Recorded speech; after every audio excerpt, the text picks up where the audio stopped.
Hello बच्चों, let's see this question and here this question says read the information below and answer the question that follow. आपको यहाँ पर ये जो information दे रखी है ये रीड करनी है और उसके बेस पे आपसे यहाँ पर ये जो क्वेश्चन दिया हुआ है ये आपको सॉल्व करना है। तो पहले हम रीड करते हैं हमारी इन्फॉर्मेशन को। Wind energy is absolutely pollution free. जो विंड एनर्जी है ना वो कैसी है, पॉल्यूशन फ्री होती है और ये इनएग्जॉस्टिबल सोर्स ऑफ एनर्जी है। बच्चे यहाँ पे इनएग्जॉस्टिबल का मतलब क्या है? इनएग्जॉस्टिबल का मतलब होता है ऐसे सोर्सेज ऑफ एनर्जी जो एक बार की यूज करने के बाद खत्म नहीं होते हैं। For example wind energy, solar energy, ये वो रिसोर्सेज हैं या वो सोर्स ऑफ एनर्जी हैं जो अनलिमिटेड अमाउंट में हमारे पास अवेलेबल हैं और ये पॉल्यूशन भी नहीं क्रिएट करते हैं, इसलिए इनको इनएग्जॉस्टिबल सोर्स ऑफ एनर्जी कहा जाता है। एंड विंड एनर्जी एक तरीके का इनएग्जॉस्टिबल सोर्स ऑफ एनर्जी का ही एग्जाम्पल है। The mechanism of energy conversion from blowing wind is simple. अब हवा के बहने से जो हम एनर्जी कन्वर्ट करते हैं ना वो पूरा मैकेनिज्म बहुत सिंपल है।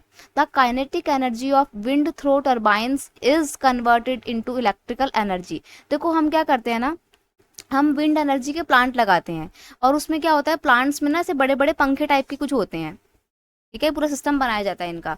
फिर जब हवा चलती है तो ये पंखे गोल गोल घूमते हैं। जब ये पंखे गोल गोल घूमते हैं तो काइनेटिक एनर्जी क्रिएट होती है और फिर यहाँ पे ना इनके साथ ही ना टरबाइन कनेक्ट कर देते हैं। तो वो जो पंखे के घूमने से जो काइनेटिक एनर्जी क्रिएट हो रही है ना, टरबाइन उस काइनेटिक एनर्जी को कन्वर्ट कर देता है किसमें, इलेक्ट्रिकल एनर्जी में। और इस तरीके से फिर इलेक्ट्रिकल एनर्जी हमारे मतलब यूज की जाती है और हमारे घरों में भी आती है। The permanent wind system such the trade winds, west lines and seasonal winds like monsoon have been used as source of energy। अब आप सोच रहे होंगे कि ये कैसे घूमता है पंखा, हवा चलती है। अब हवा कब चलती है, हवा तो कब किसी सीजन में चलती है, तो सीजनल विंड्स का इस्तेमाल किया जाता है, लोकल विंड्स का इस्तेमाल भी किया जाता है, सी ब्रीज का इस्तेमाल भी किया जाता है, लैंड ब्रीज का इस्तेमाल भी किया जाता है और मॉनसूनिक विंड्स जो होती हैं उनका इस्तेमाल भी किया जाता है इस पंखे को घुमाने के लिए। और इस तरीके से इलेक्ट्रिसिटी क्या होती है, प्रोड्यूस होती है।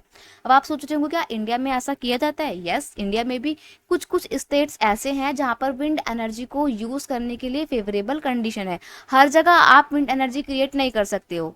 India already has started generating wind energy in Rajasthan, Gujarat, Maharashtra and the Karnataka. Favourable condition for wind energy exist. इन राज्यों में विंड एनर्जी को क्रिएट करने के लिए फेवरेबल कंडीशन है। अब आते हैं दूसरे सोर्स ऑफ एनर्जी में, ocean currents. Ocean currents are store house of infinite energy. Ocean currents में भी काफ़ी मतलब जो ओशन करेंट्स हैं वो स्टोर हाउस है हमारी इनफाइनाइट एनर्जी का।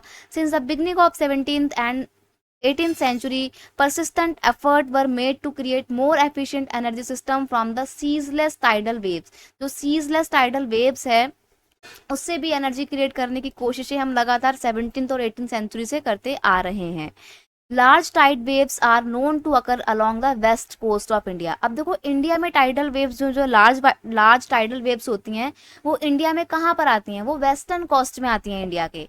Hence India has great potential for the development of tidal energy at the coast. तो इंडिया में तो काफ़ी पोटेंशियलिटी है इंडिया के कोस्टल एरिया में कि हम वहाँ पर क्या कर सकते हैं, टाइडल एनर्जी क्रिएट कर सकते हैं, टाइडल एनर्जी को यूटिलाइज कर सकते हैं, but have not yet been utilise. लेकिन अभी तक हमने उसको यूटिलाइज नहीं किया है। मे बी हो सकता है अभी हमारे पास उतनी प्रॉपर टेक्नोलॉजी ना हो, लेकिन फ्यूचर में हम उसको इस्तेमाल करेंगे, इसकी गारंटी है, ठीक है, मतलब इसकी श्योरिटी है। आगे देखते हैं कब तक इस्तेमाल हो सकता है, कब तक टेक्नोलॉजिकल डेवलपमेंट इंडिया में उतना हो जाएगा।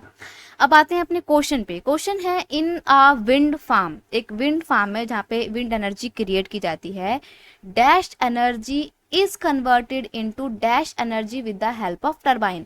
अब देखो बहुत सिंपल क्वेश्चन पूछा है कि टरबाइन कौन सी एनर्जी को किस एनर्जी में कन्वर्ट करता है। तो मैंने आपको यहाँ पे पूरा मैकेनिज्म बताया था कि हम क्या करते हैं, विंड एनर्जी के प्लांट लगाते हैं और उसमें पूरा सिस्टम पूरा मैकेनिज्म बैठाते हैं जिसमें वो पंखा घूमेगा तो काइनेटिक एनर्जी क्रिएट होगी और फिर टरबाइन उस काइनेटिक एनर्जी को कन्वर्ट कर देता है किसमें, इलेक्ट्रिकल एनर्जी में, ठीक है। तो यहाँ पर था, in a wind farm kinetic energy is converted, क्या आ जाएगा, kinetic energy is converted into electric energy. ठीक है, तो यहाँ पे आपका ऑप्शन बी जो है वो बिल्कुल सही आंसर है। In a wind farm kinetic energy is converted into electrical energy with the help of turbine. So you will have to mark option B, it's your final answer. I hope you understood it well. Best of luck.